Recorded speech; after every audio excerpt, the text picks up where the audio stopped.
درود ابراہیمی سب مل کے پڑھ لیں۔ اللہم صلی علی محمد وعلی آل محمد کما صلیت علی ابراہیم وعلی آل ابراہیم انک حمید مجید۔ اللہم بارک علی محمد وعلی آل محمد کما بارکت علی ابراہیم وعلی آل ابراہیم انک حمید مجید۔ اعوذ باللہ من الشیطان الرجیم، بسم اللہ الرحمن الرحیم۔ رب اشرح لی صدری ویسر لی امری واحلل عقدۃ من لسانی یفقہوا قولی رب زدنی علما۔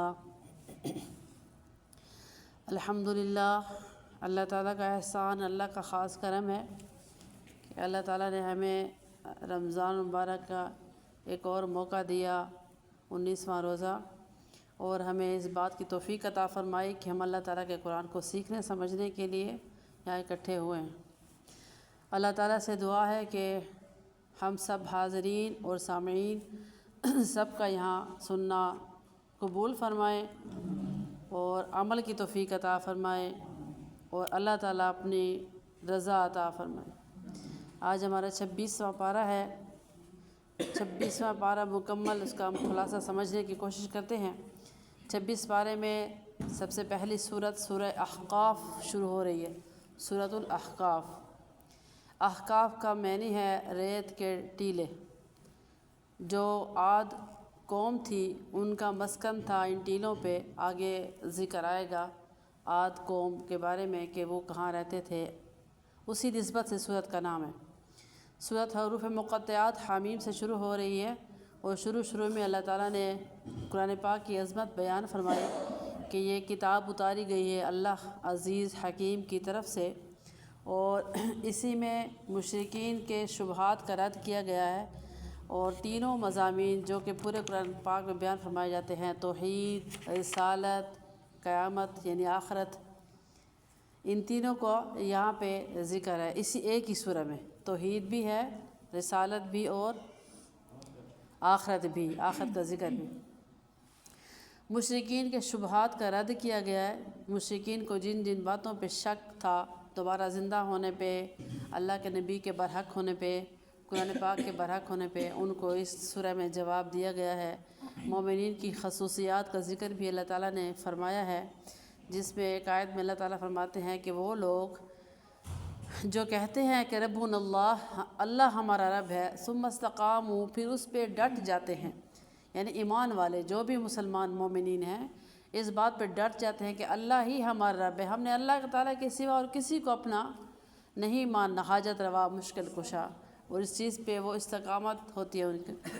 تو اللہ تعالیٰ نے ان کی تعریف فرمائی کہ وہ اصحاب الجنہ ہیں، جنت کے اصحاب ہیں، ہمیشہ ہمیشہ اس میں رہیں گے، ان کو جزا دی جائے گی ان کے عملوں کی۔ پھر اللہ تعالیٰ نے انسان کو بھیجنے کا مقصد بھی بیان فرمایا، وَوَصَّيْنَا الْإِنسَانَ بِوَالِدَيْهِ إِحْسَانًا، جیسا کہ پیچھے ہم نے پڑھا سورہ لقمان میں بھی مختلف مقامات پہ اللہ تعالیٰ نے والدین کی عظمت بیان فرمائی ہے۔ اس سے اندازہ ہوتا ہے کہ اللہ تعالیٰ کے بعد جس سے انبیاء کرام ہیں اور رشتہ داری میں سب سے اونچا مقام کس کا ہے؟ والدین کا۔ سب سے اونچا مقام رشتہ داروں میں والدین کا ہے۔ پھر والدین، ماں باپ دونوں کی خدمت، دونوں کے ساتھ احسان کرنا، بھلائی کرنے کا حکم دیا گیا۔ ان دونوں میں بھی پھر والدہ کو 3 درجات زیادہ ملے ہیں۔ وہ کیوں ملے ہیں؟ اسی سورہ میں اللہ تعالیٰ بیان فرماتے ہیں، حملتہ امہ کرہا، ماں اٹھاتی ہے تکلیف کے ساتھ، ماں نے پیٹ میں رکھا، ووضعتہ کرہا، اور جنتی ہے تکلیف کے ساتھ، بچے کی جو پیدائش ہوتی ہے اس میں بھی تکلیف برداشت کرتی ہے۔ پھر آگے اللہ تعالیٰ فرماتے ہیں وحملہ وفصالہ ثلاثون شہرا، 2.5 سال جو بچے کو دودھ پلانے کی تکلیف ہوتی ہے ماں کے ساتھ، بچے کی صحت کا خیال رکھتے ہوئے بہت سی چیزوں سے ماں پرہیز کرنا شروع کر دیتی ہے کہ میں یہ نہ کھاؤں، یہ نہ کروں۔ اس کے علاوہ بھی جو ماں میں کمزوریاں آتی ہیں اس کو دودھ پلانے سے، وہ تکلیف بھی ماں برداشت کرتی ہے۔ یہ 3 جو اللہ تعالیٰ نے درجات ماں کو زیادہ دی ہیں اس وجہ سے، ورنہ جو والد کا درجہ ہے وہ بھی برابر کا ہے۔ ماں اگر جنت ہے تو باپ جنت کا دروازہ ہے۔ والد کے بھی فضائل میں اللہ تعالیٰ نے قرآن و حدیث میں کمی نہیں بتائی، صرف 3 درجات ماں کو اس وجہ سے ہے کہ وہ اولاد کے ساتھ تکلیف سے گزرتی ہے۔ تو اللہ تعالیٰ فرماتے ہیں دعا ہمیں سکھائی اللہ نے کہ جب آپ بالغ ہو جاؤ تو اپنے والدین کے حق میں یہ دعا کرو، ربی اوزعنی ان اشکر نعمتک التی انعمت علی وعلی والدی، اے اللہ میں آپ کا شکر ادا کرتا ہوں یا کرتی ہوں کہ جو نعمتیں آپ نے مجھے دی اور میرے والدین کو دی، اور مجھے نیک صالح اعمال کرنے کی توفیق عطا فرما، واصلح لی فی ذریتی، اور میری اولاد کی بھی اصلاح فرما، انی تبت الیک، میں آپ کی طرف رجوع کرتا ہوں یا کرتی ہوں، و انی من المسلمین، اور میں فرما برداروں میں سے ہوں۔ یہ خوبصورت الفاظ اللہ تعالیٰ نے ہمیں اسی سورہ میں سکھائے ہیں، تو ہمیں چاہیے کہ ان قرآنی دعاؤں کو یاد کر لیں، یا ایک چھوٹا سا کتاب سا ملتا ہے قرآنی دعائیں، وہ لیں اور اس کتاب کو ہاتھ میں لے کے ہم دعا، ہر ایک پیغمبر کی دعا پڑھیں تو ساری دعاؤں کا مجموعہ ہوتا ہے وہ، اور اتنے خوبصورت الفاظ ہم اپنے الفاظ میں ادا نہیں کر سکتے جو انبیاء کرام نے کی۔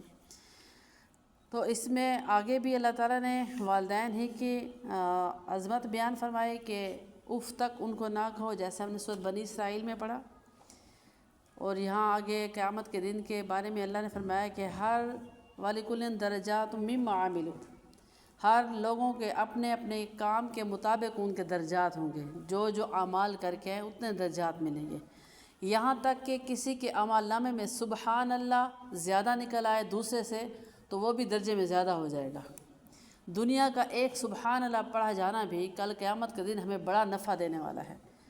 ہر ایک کے اعمال نامے میں اتنی اتنی چیز تولی جائے گی، ایک کا سبحان اللہ زیادہ نکل آئے تو دوسرے سے درجے میں زیادہ ہو جائے گا۔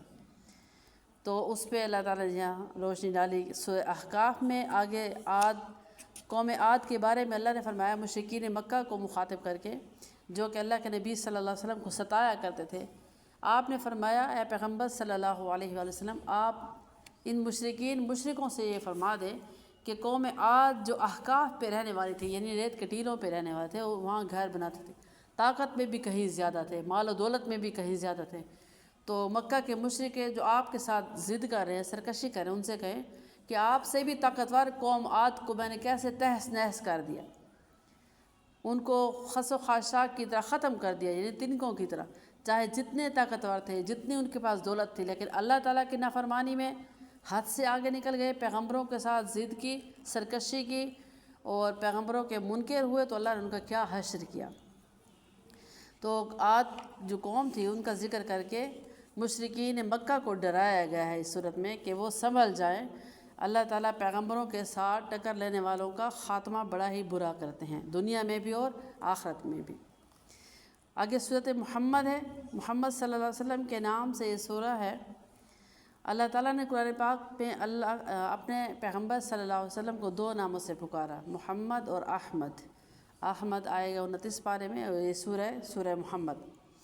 سورہ محمد میں جہاد اور قتال کے بارے میں پہلی آیات میں فرمایا گیا ہے، جہاد پہ زور دیا گیا ہے، قتال پہ، کہ یہ بھی ہمارا دین کا شعبہ ہے۔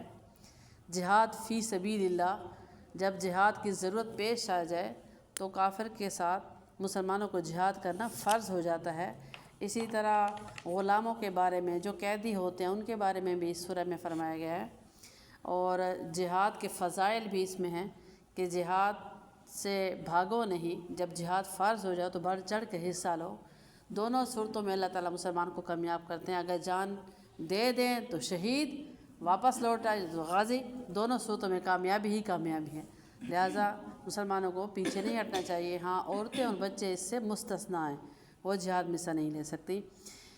اسی طرح جو مومن ہیں، مسلمان ہیں، ان کے بارے میں اللہ تعالیٰ نے مختلف مقامات پہ جیسے انعامات کا ذکر کیا ہے کہ مومن کو، عمل صالح کرنے والے مسلمانوں کو کیا کیا انعام دیا جائے گا۔ سب سے بڑا انعام تو اللہ کی رضا ہے، وَرِضْوَانٌ مِّنَ اللَّهِ اکبر۔ 10ویں پارے میں اللہ نے فرمایا تھا کہ جو اللہ کی رضا ہے وہ سب سے بڑی ہے مسلمانوں کے لیے، سب سے بڑا تحفہ آخرت کا جو گفٹ ہے وہ اللہ کی رضا ہے۔ جس کو اللہ کی رضا مل جائے اس کو اور کیا چاہیے، سمجھو کہ اس کو سب کچھ مل گیا، جس کو اللہ تعالیٰ کی رضا مل گئی۔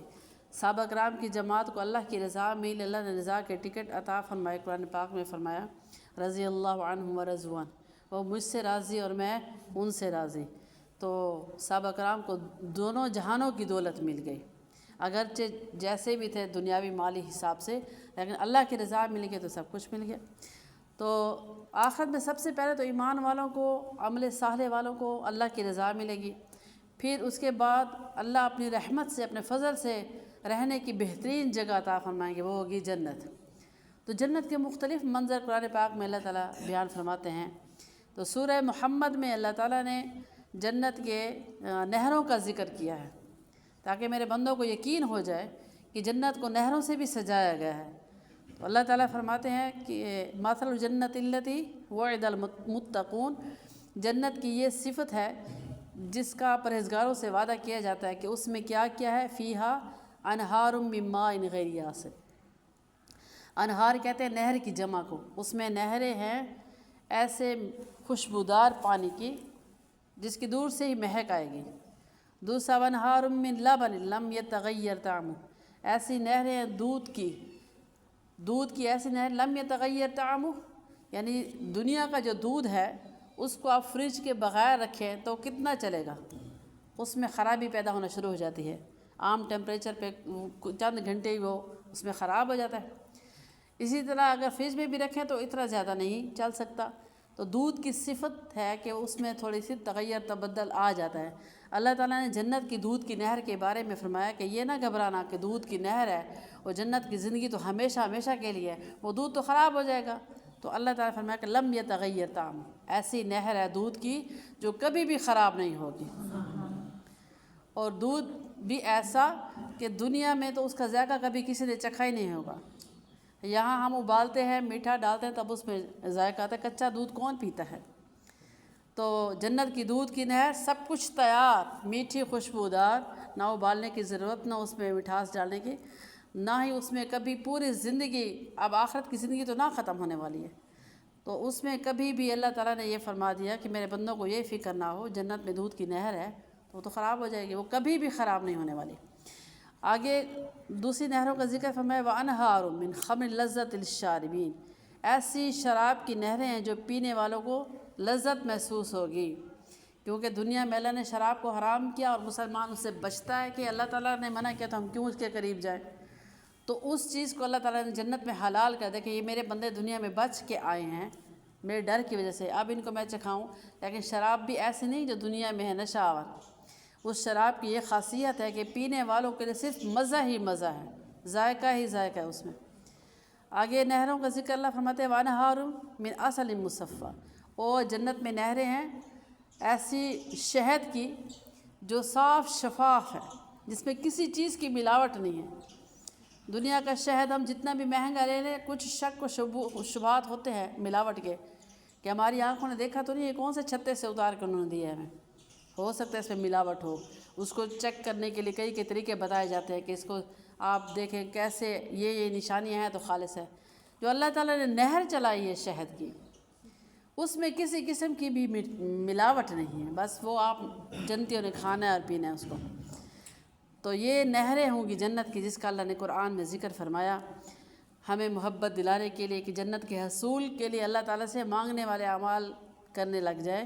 اور ویسے بھی رمضان مبارک کے مہینے میں حدیث شریف کا مفہوم ہے کہ جنت کی طلب کرنا تیز کر دو، اللہ سے مانگو جنت، دوزخ سے پناہ مانگو۔ 4 اذکار اللہ کے نبی نے فرمایا کہ رمضان میں 4 کرو، ایک استغفار، ایک کلمہ طیبہ، جنت کا مانگنا اور دوزخ سے پناہ مانگنا۔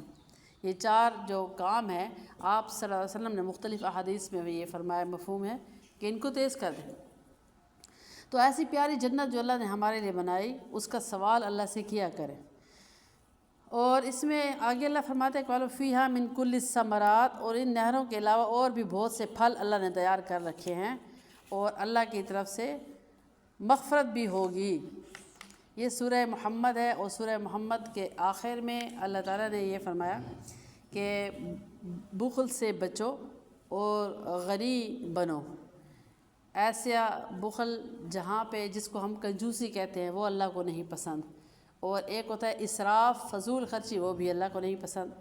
تو درمیانی راہ اللہ نے بتائی کہ درمیانی راہ اختیار کرے، خرچ کرو اللہ کی راہ میں، اور اپنے نفسانی جو ہمارے ضروریات ہیں ان پہ بھی خرچ کرو، لیکن بخل سے کام نہ لو۔ واللہ الغنی، اللہ تعالیٰ غنی ہے وانتم الفقراء، تم اللہ کے محتاج ہو۔ جو اللہ کی راہ میں دیتا ہے اللہ تعالیٰ اس کو زیادہ دیتے ہیں۔ آگے سورہ فتح، سورہ فتح نام سے ظاہر ہے کہ یہ مسلمانوں کو کامیابی ملنے پہ نازل ہوئی۔ اس کے کچھ جو احکامات ہیں مختلف موقعوں پہ اس کی آیات اتاری گئیں۔ سب سے پہلے تو فتح، جب مکہ فتح ہوا اس موقع پہ سورہ فتح کی آیات اتاری گئیں۔ دوسرا صلح حدیبیہ کا جو واقعہ پیش آیا اس موقع پہ جو آیات اتری وہ بھی سورہ فتح کا حصہ بنی۔ صلح حدیبیہ کیا تھی؟ اللہ کے نبی صلی اللہ علیہ وسلم کو خواب میں کچھ عمرہ جانے کی بشارت ہوئی تو آپ نے اپنے ساتھ 1400 صحابہ کو تیار کیا کہ ہم عمرہ کرنے جاتے۔ تو جب عمرہ کرنے کے لیے آپ گئے تو مکہ کے کافروں نے راستہ روکنے کے لیے ایک لشکر بھیج دیا۔ تو آپ صلی اللہ علیہ وسلم نے یہ ان کو پیغام بھیجا کہ ہم کوئی جنگ کے ارادے سے تو آئے نہیں، لڑائی وغیرہ کرنے کے لیے آپ لوگوں نے راستہ روک لیا، ہم تو صرف عمرہ کرنے جا رہے ہیں۔ اور حضرت عثمان غنی رضی اللہ تعالیٰ عنہ کو اللہ کے نبی صلی اللہ علیہ وسلم نے بھیجا کہ آپ جائیں ان کو یہ پیغام دے کے آئیں کہ ہم لڑائی کرنے نہیں آئے، نہ کوئی جنگ وغیرہ، ہم عمرے کے لیے جا رہے ہیں۔ تو انہوں نے حضرت عثمان غنی رضی اللہ تعالیٰ عنہ کو قید کر لیا، یہ افواہ پھیلا دی، غلط خبر کہ ہم نے عثمان غنی رضی اللہ تعالیٰ عنہ کو شہید کر دیا۔ تو نبی اکرم صلی اللہ علیہ وسلم نے صحابہ کرام سے بیعت کی، یعنی ہاتھ پہ بیعت کرنا یہ ہوتا کہ معاہدہ کرنا ہوتا سب صحابہ کرام کو اکٹھا کر کے کہ ہم حضرت عثمان غنی اگر واقعی شہید ہو گئے تو ہم ان کا بدلہ ضرور لیں گے۔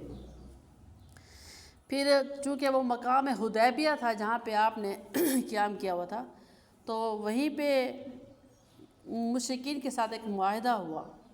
ان کا یہ کچھ ناگوار سی شرائط تھی جو کہ صحابہ کرام کو ناگوار ہوئی۔ ان میں ایک یہ تھا کہ آپ اس سال چلے جائیں، اس سال ہم آپ کو نہیں آنے دیتے، پھر اگلے سال آئیں۔ صحابہ کرام نے احرام باندھا ہوا تھا، جب بندہ احرام باندھ کے اتنے قریب جاتا ہے مکہ کے قریب پھر دل نہیں کرتا کہ احرام کھول لیں، لیکن اللہ کے رسول صلی اللہ علیہ وسلم نے اللہ تعالیٰ کے حکم سے صحابہ کرام سے فرمایا کہ ہم واپس جاتے ہیں، کیونکہ لڑائی کرنے کا ارادہ تھا نہیں کہ ہم اس سے لڑائی کریں، ہم واپس جاتے ہیں۔ اس طرح کچھ معاہدے طے ہوئے جس میں ایک یہ تھا کہ آپ واپس چلے جائیں، دوسرا یہ تھا کہ ہمارا کوئی بھی بندہ مکہ سے اگر مدینہ آتا ہے تو آپ نے اس کو واپس کرنا ہوگا، ہمارے حوالے کرنا ہوگا۔ ہاں اگر مدینے سے کوئی بندہ مکہ آتا ہے تو وہ ہم واپس نہیں کریں گے۔ یہ مشرکوں کے الٹی سیدھی ان کی شرائط تھیں جو کہ اللہ کے نبی صلی اللہ علیہ وسلم نے بڑے دریا دلی سے قبول فرما لی۔ ایسے ہی صلح حدیبیہ کے موقع پہ کچھ آیات جو سورہ فتح کی اتری ان میں اللہ تعالیٰ نے صحابہ کرام کی تعریف فرمائی کہ کیسے اللہ کے نبی پہ جان نچھاور کرنے والے ہیں، اگرچہ ان کی طبیعت کو کوئی بات اچھی نہ بھی لگے لیکن اللہ اس کے رسول کی خوشنودی کے لیے وہ مان لیتے ہیں۔ پھر کچھ عرصہ بعد ایسا ہوا کہ مکہ سے ایک ابو نصیر رضی اللہ تعالیٰ عنہ ایک صحابی تھے، وہ ایمان لے کے جب مدینہ آئے تو آپ صلی اللہ علیہ وسلم نے اپنے وعدے کے مطابق جو صلح حدیبیہ میں معاہدہ ہوا تھا وعدے کے مطابق ان کو واپس کیا کہ ہمارا معاہدہ طے ہو چکا ہے، آپ نے مکہ واپس جانا ہے۔ وہ مکہ واپس نہ گئے اور مکہ سے پہلے کچھ راستے پہ ٹھہر کے انہوں نے لڑائی کا اعلان کر دیا مکہ والوں سے کہ میں یہاں نہیں آتا، مجھ سے جو جنگ کرے گا تو پھر میں واپس آؤں گا۔ اب وہ تو آزاد تھے، انہوں نے تو معاہدے میں یہ شرط نہیں رکھی تھی حضرت ابو نصیر نے۔ تو اسی طرح مکہ کے جو مشرکین تھے وہ اس بات پہ بڑے شرمندہ ہو گئے کہ اب ہم ان سے لڑائی کرتے ہیں تو اپنی شرط واپس لینے پہ مجبور ہیں، کیسے کریں، ان کو ہم نے واپس بھی بلانا ہے۔ حضور صلی اللہ علیہ وسلم نے خود مدینہ سے ان کو بھیجا اس لیے کہ انہوں نے مکہ والوں نے کہا تھا، لہٰذا وہ اپنے 2 سال کے عرصے میں وہ مشرکین جو تھے وہ اپنی شرطوں میں ایسے پھنسے کہ واپس بھی نہیں لے سکتے تھے، لیکن ان کے لیے وہ اپنی کہی ہوئی شرطیں وبال بن گئی۔ آخر کار 2 سال بعد اللہ کے نبی صلی اللہ علیہ وسلم جو پہلے 1400 صحابہ کے ساتھ جا رہے تھے 2 سال بعد اللہ تعالیٰ کے حکم سے 10,000 صحابہ کے ساتھ حج کے لیے گئے اور فاتح کی حیثیت سے گئے۔ ایسے فاتح کی حیثیت سے گئے کہ وہ مشرک جنہوں نے شرطیں کی تھی واپس لوٹایا تھا، آنے نہیں دے رہے تھے 2 سال پہلے، انہوں نے پورا کا پورا مکہ آپ کے حوالے کر دیا اور وہ خود کانپ رہے تھے اور ڈر رہے تھے اس چیز سے کہ آج ہمارا کیا بنے گا، ہم نے تو اللہ کے نبی کو 2 سال پہلے آنے نہیں دیا تھا، آج وہ فاتح کی حیثیت سے آ رہے تھے۔ تو اس پہ سورہ فتح اتری، اللہ تعالیٰ نے صحابہ کرام کی تعریف فرمائی اور یہ فرمایا کہ صحابہ کی یہ صفات ہیں کہ وہ کافروں کے لیے بڑے سخت ہیں اور آپس میں بہت نرم ہیں۔ جو صحابہ کرام سے محبت کرتا ہے وہ اللہ کے نبی سے محبت کرتا ہے۔ اللہ تعالیٰ نے اعلان فرمایا کہ جو اللہ سے محبت کرتا ہے، نبی سے محبت کرتا ہے، وہ اللہ سے کرتا ہے۔ تو جو صحابہ سے بغض رکھتا ہے وہ اللہ کے نبی سے بغض رکھے گا۔ تو یہ اللہ کے نبی سے بغض اللہ تعالیٰ ہی سے دشمنی ہے۔ تو آخری آیات میں اللہ تعالیٰ نے صحابہ کرام کی بڑی تعریف فرمائی اور فرمایا کہ رکعا سجدا یبتغون فضلا من اللہ سیماؤں فی وجوہہم من اثر السجود، ان کے چہروں پہ سجدوں کے نشان ہیں، وہ اللہ کے آگے رکوع کرنے والے ہیں، اللہ کی رضا میں راضی ہیں۔ تو یہ جماعت جو اللہ تعالیٰ نے اللہ کے نبی کو دی وہ ایسی روشن جماعت ہے جس کی روشنی پوری دنیا میں پھیلی، اور صحابہ کرام کی ہی محنت ہے کہ آج قرآن پاک ہمارے ہاتھ میں موجود ہے۔ انہوں نے قرآن پاک کو بڑی ہی حفاظت سے ترتیب دیا اور ان کو رکھا۔ اس وقت تو مشینیں نہیں تھی چھپائی والی کہ کتابی صورت پہ ہوتا، کیسے انہوں نے حفاظت کی، اللہ تعالیٰ نے ان کی مدد کی اور ہم تک قرآن و حدیث پہنچا۔ سورہ حجرات مدنی سورہ ہے۔ سورہ حجرات حجرے کی جمع ہے حجرات، حجرہ کہتے ہیں مکان کو، کمرے کو۔ اس میں چونکہ زیادہ تر معاشرتی نظام پہ روشنی ڈالی گئی ہے، اور قرآن پاک کی ہر سورہ ہی بڑی باکمال ہے۔ اللہ تعالیٰ ہمیں قرآن پاک کے ہر ایک سورت کو سمجھنے، سیکھنے، عمل کا توفیق عطا فرمائے۔ اور یہ ایسی لذت ہے قرآن کو سیکھنے اور سمجھنے والی، اس کا جس طرح آپ مٹھائی کا ڈبہ دیکھیں، اس میں بڑے ہر مٹھائی کے دانے کا اپنا ذائقہ ہوتا ہے، ساری ہی مٹھائی ہوتی ہے، سب کو مٹھائی ہی کہتے ہیں لیکن میٹھا الگ الگ ہوتا ہے۔ ایسے ہی قرآن کی صورتیں ہیں، ہر صورت کی اپنی اپنی مٹھاس ہے، اپنا اپنا ان کا ذائقہ ہے۔ سورہ حجرات بڑی باکمال سورہ ہے، اس میں اللہ تعالیٰ نے معاشرتی نظام پہ روشنی ڈالی ہے، گھریلو نظام پہ، اور شروعات کی سورہ میں اللہ تعالیٰ نے نبی اکرم صلی اللہ علیہ وسلم کے آداب سکھائے کہ جب آپ اللہ کے نبی کے پاس آیا کرو تو اپنی آواز کو پست کر لیا کرو، آہستہ آواز ادب کے ساتھ بولا کرو، انتہائی ادب کے ساتھ۔ لا ترفعوا اصواتکم فوق صوت النبی، اپنی آوازوں کو اونچا نہ کرو میرے نبی کی آواز کے آگے۔ اب دیکھیں کتنا ہی ادب ہمیں کرنا چاہیے، خاص طور پہ روضہ اقدس پہ جا کے۔ اللہ تعالیٰ ہم سب کو بار بار لے جائے، وہاں پہ اونچی آواز میں درود پڑھنا جس میں بے ادبی ہو، ادب کا اعلیٰ مقام، جس طرح فرماتے ہیں الدین کلہ ادب، دین سارے کا سارا ادب کا نام ہے۔ اسی طرح گھروں میں بھی جب ہم درود پاک پڑھیں، انتہائی ادب دل میں ہونا چاہیے کہ ہم کون سی ہستی پہ درود پڑھ رہے ہیں۔ ہم ایسا کام کر رہے ہیں درود پاک پڑھنا جو فرشتوں والا کام ہے، اللہ تعالیٰ بھی کرتے ہیں، فرشتے بھی کرتے ہیں۔ تو اللہ تعالیٰ نے فرمایا کہ نبی کی محفل میں آنے پر آواز کو پست کیا کریں، یہی ادب ہمیں درود پاک پڑھنے کے لیے بھی سمجھایا گیا۔ اور صحابہ کرام کی تعریف اللہ نے یہ فرمائی کہ وہ ایسی جماعت ہے جن کے دلوں کا امتحان لیا گیا تقویٰ کے ذریعے، اور پھر ان کو مغفرت دی گئی، اجر عظیم بھی دیا گیا، ان کے امتحانات لیے گئے۔ آگے اللہ تعالیٰ نے ہمیں یہ سمجھایا کہ تمام مسلمان آپس میں بھائی بھائی ہیں۔ بھائی بھائی ہونے سے مراد یہ کہ انما المؤمنون اخوۃ، تمام مسلمان آپس میں بھائی بھائی۔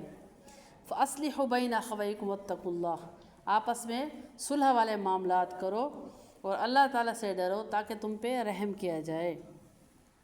یعنی جیسے بھائی بھائی ہونے سے مراد یہ جیسے ایک کو تکلیف ہو بھائی کو تو دوسرا بھائی اس تکلیف کو محسوس کرتا ہے۔ کبھی بھی یہ نہیں ہو سکتا کہ ایک بھائی بیمار ہے، انتہائی تکلیف اور امتحان میں گھرا ہوا ہے، تو دوسرا بھائی خوشی منا رہا ہو گھر میں، اس کو بھی دل کے اوپر چوٹ لگی ہوتی ہے۔ تو ایسے ہی مسلمانوں کو آپس میں ہونا چاہیے۔ اللہ نے ہمیں تشبیہ دی ہے کہ جب ایک پہ تکلیف آئے تو دوسرے کو محسوس ہونا چاہیے، جتنی ہو سکے اس کی مدد کریں، جانی مالی۔ تو مسلمان آپس میں بھائی بھائی ہیں۔ آگے اللہ نے فرمایا کہ کبھی کسی کا مذاق نہ اڑاؤ۔ مذاق اڑانا ایک ہوتا ہے مذاق کرنا، وہ مذاق کرنے والی گفتگو وہ ہوتی ہے کہ جیسے ہلکی پھلکی سی گفتگو کریں، دوسرا اس سے خوش ہو، ہنستے پہ مجبور ہو جائے، اس سے اس کی ذات یا اس کے نفس پہ کوئی ہٹ نہ ہو رہی ہو، جس سے اس کو دل میں محسوس ہو، جس کو ہم کہتے ہیں جگتے مارنا، اس طرح نہ ہو۔ تو اس سے اللہ نے منع فرمایا، اس کو اللہ تعالیٰ نے فرمایا کہ مذاق اڑانا نہیں ہونا چاہیے۔ آگے وجہ یہ فرمائی ان یکونوا خیرا منہم، ہو سکتا ہے وہ تم سے بہتر ہو میری نظر میں۔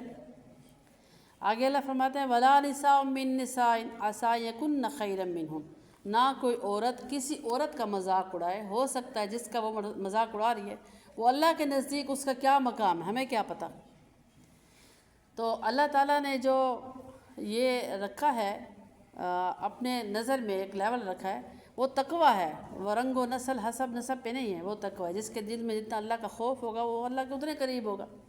تو مذاق اڑانے پہ اللہ نے منع فرمایا، وَلَا تَلْمِزُوا أَنفُسَكُمْ وَلَا تَنَابَزُوا بِالْأَلْقَابِ، اور نہ کسی کو عیب لگاؤ، نہ اپنے مسلمان بندوں کو برے القاب سے پکارو.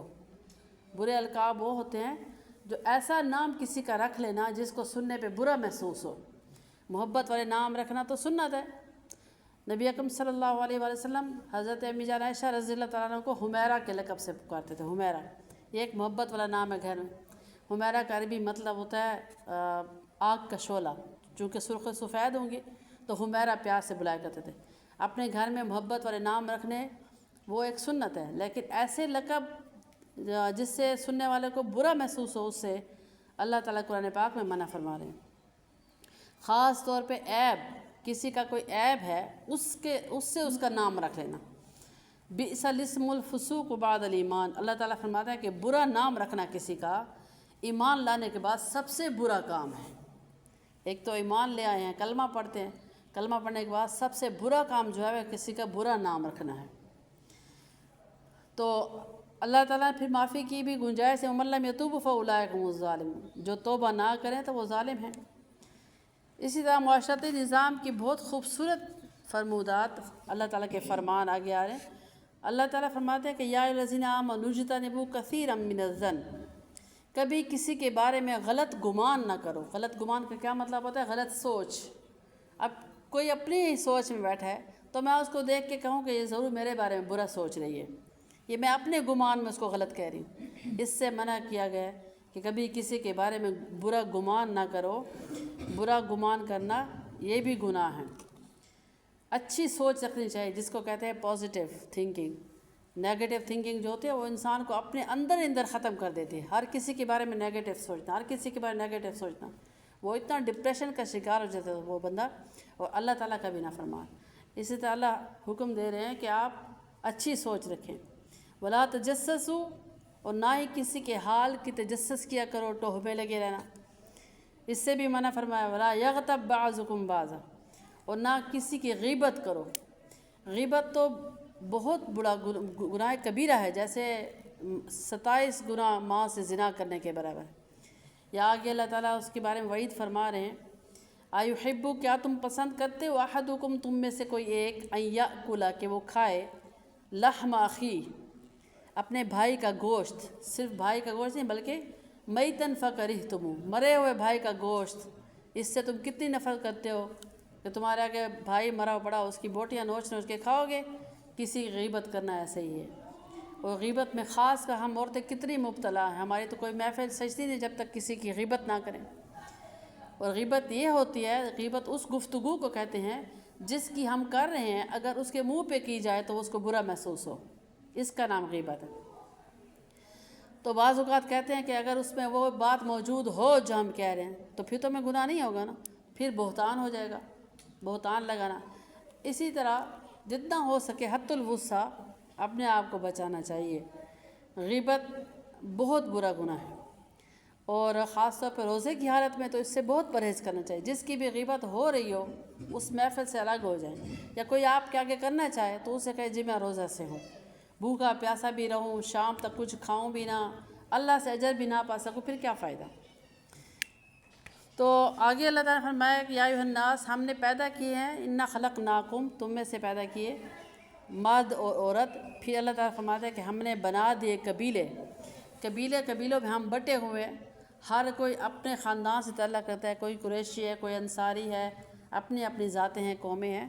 تو اللہ تعالیٰ نے فرمایا کہ جو قومیں میں نے بنائی ہیں ان کا مقصد اللہ نے قرآن میں بیان فرما دیا، لتعارفوا، وہ تعارف کے لیے ہیں، تاکہ تعارف ہو سکے. اتنی مخلوق اکٹھی جو بن گئی، سب مکس ہوتے تو کیسے پتہ چلتا کون کس خاندان سے ہے. وہ خاندان کے تعارف کے لیے، نہ کہ فخر و تکبر کے لیے ہے. تکبر اور فخر اللہ تعالیٰ نے نفی فرما دی. کبھی حسب نسب کو بطور فخر استعمال نہ کرنا کہ جی ہم بٹ ہیں، ہم اس فیملی سے ہیں، جو یہاں پہ کاسٹ اچھی سمجھ جاتے ہیں، ان کو بطور فخر نہیں بلکہ وہ صرف تعارف کے لیے ہیں۔ اللہ تعالیٰ فرماتے ان اکرمکم عند اللہ اتقاکم، کبھی بھی اپنے خاندان کی ذات پات کو ذہن میں نہ رکھنا کہ اللہ کے ہاں کوئی ذات پات گری جاتی ہے۔ اللہ فرماتے ہیں تمہارے نزدیک، تمہارے اندر سے، تم لوگوں کے درمیان اگر میرے نزدیک کوئی عزت والا ہے تو وہ ہے اتقاکم، جو مجھ سے ڈرنے والا ہے۔ تو اللہ تعالیٰ نے دو ٹوک بات فرما دی کہ اللہ کے نزدیک کون عزت والا ہے؟ جو اللہ سے ڈرنے والا ہوگا۔ ذات پات، رنگ و نسل اگر ایسا ہوتا تو حضرت بلال حبشی اللہ کے نبی کے ساتھیوں میں شمار نہ ہوتے۔ خانہ کعبہ کی چھت پہ چڑھ کے اذان دینے کا حکم سب سے پہلے حضرت بلال کو ہوا، حبشی نسل کے تھے۔ اور ابو لہب جو سب سے بڑا کافر تھا، سرخ و سفید، لہب کہتے بھی اس کو ہیں، آگ کے شعلے کو، لیکن اس کی صورت، اس کا مال اس کو کیا دے گیا؟ کچھ بھی نہیں۔ اور حضرت بلال حبشی کے بارے میں ہے کہ جب اللہ کے نبی صلی اللہ علیہ وسلم کو معراج پہ اپنی جنت دکھائی گئی تو جنت میں پاؤں، کسی چلنے کے پاؤں کی آواز آتی ہے، جس سے پاؤں کی چاپ ہوتی ہے چلنے کی۔ تو آپ نے جنت کے دروازے پہ ٹھہرے فرشتے سے پوچھا، آپ فرما رہے ہیں کہ یہ میری جنت ہے، اس میں مجھ سے پہلے کس کے چلنے کی آواز آ رہی ہے؟ فرمایا حضرت بلال آپ کی سواری کی مہار پکڑے چل رہے ہیں آپ کے لیے۔ تو حضرت بلال کو اللہ نے جنتوں میں بھی ایسا مقام عطا فرمایا۔ اس لیے اللہ کے ہاں رنگ و نسل کی کوئی قیمت نہیں ہے سوائے تقوی اور پرہیزگاری کی۔